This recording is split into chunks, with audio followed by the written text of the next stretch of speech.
अपने अष्ट विनायक है, महाराष्ट्र में बड़ी मान्यता है अष्ट विनायक की। पर कभी आपने सोचा कि विनायक 8 ही क्यों है, 7 या 9 क्यों नहीं है, 6 या 10 क्यों नहीं है? हमारे यहां कोई भी चीज बगैर कारण के नहीं है, बगैर तर्क के नहीं है। अच्छा, कभी आपने सोचा कि भगवान गणेश का शरीर मनुष्य का है और सर हाथी का क्यों है? और उनका सर काटा क्यों गया?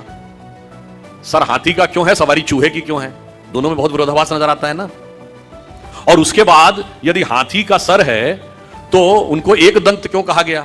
हाथी के तो 2 दांत होते हैं, तो फिर एक ही दांत क्यों है? और अगर एक ही दांत रहना था तो एक ही दांत होना चाहिए था उनकी मूर्ति में, वो दूसरा दांत टूटा हुआ क्यों है?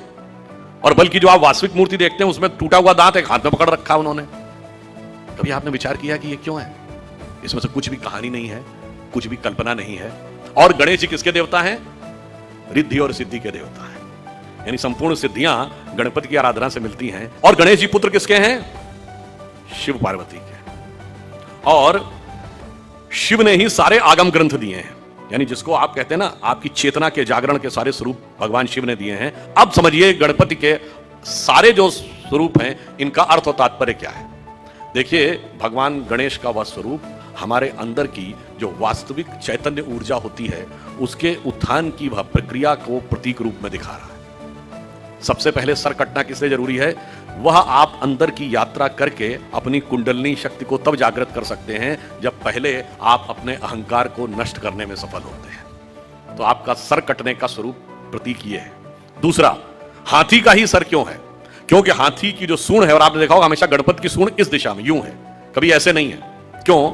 वह उस शक्ति का प्रतीक है जो अपवर्ड्स है, यानी जागृत शक्ति, आपके शरीर की कुंडलिनी की शक्ति जब वो ऊर्ध्व की तरफ होती है उसका प्रतीक है। और हाथी इसलिए है कि हाथी के मस्तक में गज मुक्ता कहा जाता है। माना जाता है कि हाथी के यहां मस्तक में एक मुक्ता है, तो वह ब्रह्मरंध्र का प्रतीक है। और जब वो मुड़ी हुई सूंड ऊपर है, और चूहे की सवारी क्यों है? क्योंकि चूहा जमीन के अंदर जाकर अपना बिल बनाता है। तो जब आप एकाग्र चित्त होकर अपने अंदर की यात्रा में उतरते हैं तभी जाके आप इस शक्ति को पहचान पाते हैं और उस शक्ति को ऊपर उठाने का सामर्थ्य पा पाते हैं। 8 ही विनायक क्यों हैं? क्योंकि 8 चक्र हैं, मूलाधार, स्वाधिष्ठान, अनाहत, आज्ञा, विशुद्धि चक्र और ब्रह्मरंध्र।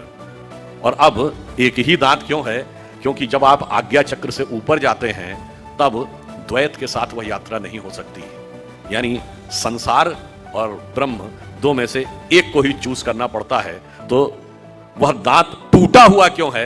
तो संसार के साथ उस संबंध का विच्छेद करना पड़ता है, उसे तोड़ना पड़ता है, इसीलिए टूटा हुआ दांत हाथ में रखे हुए हैं। फिर आगे की यात्रा जाकर जब ब्रह्मरंध्र तक मिलती है तो समस्त रिद्धियां और सिद्धियां आपको प्राप्त होती हैं। यह उसका प्रतीक है।